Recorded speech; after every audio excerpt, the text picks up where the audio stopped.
السلام علیکم ورحمۃ اللہ وبرکاتہ۔ بسم اللہ الرحمن الرحیم۔ میرے محترم بھائیوں، بزرگوں، دوستو، آج اصلاح معاشرہ کا 10واں سبق ہے۔ جیسا کہ میں نے پہلے کہا قرآن پاک کے تعلیم کے بارے میں، پھر کہا سیرت کے بارے میں، پھر کل میں نے کہا تھا خلفائے راشدین کے بارے میں۔ اب آج جو ہے میرے محترم بزرگوں، میں اوور آل جو صحابہ اکرام رضوان اللہ تعالی علیہم اجمعین کی قربانیاں تھی اس کے بارے میں کہوں گا کہ ہر مسلمان کے لیے یہ لازمی ہے، جب وہ اسٹڈی کر رہا ہے قرآن ہونے کے بعد، تفسیر سیرت ہونے کے بعد، خلفائے راشدین کی زندگی ہونے کے بعد، اب وہ صحابہ اکرام کی زندگی کے اوپر اسٹڈی کرے، حیات الصحابہ کا مطالعہ کرے۔ اس کے علاوہ بہت ساری کتابیں ہیں، اور خیر البشر کے 40 جانثار اور اس کے علاوہ 30 ستارے، ایسی کچھ کتابیں ہمارے علماء نے لکھی ہوئی ہے، چاہے وہ کسی بھی عالم کی ہو، کیونکہ صحابہ کی زندگیوں کے بارے میں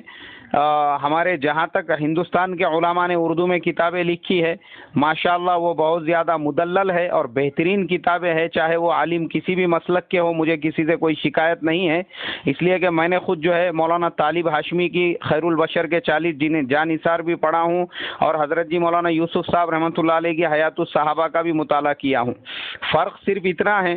کہ حضرت جی مولانا یوسف صاحب رحمۃ اللہ علیہ نے ایک عنوان باندھا ہے صحابہ کی قربانیاں، اور قربانیوں کے تحت میں انہوں نے کیا کیا کہ تمام صحابہ اس قربانیوں کے لائن سے جو بھی صحابہ کے واقعات تھے ان تمام کو قربانیوں کے باب میں جمع کر دیا۔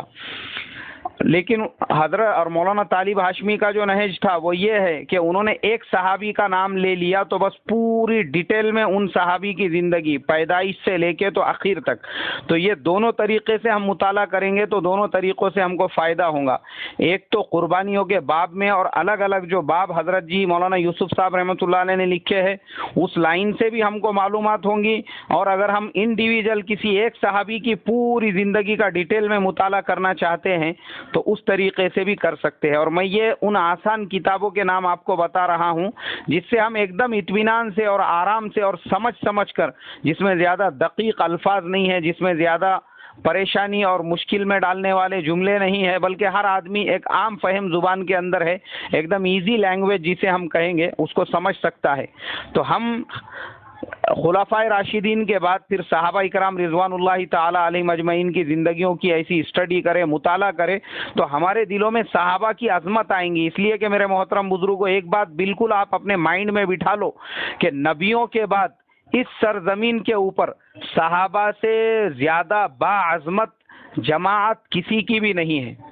صحابہ کا جو درجہ ہے، صحابہ کا جو مقام ہے، میں اور آپ اس کا اندازہ بھی نہیں لگا سکتے۔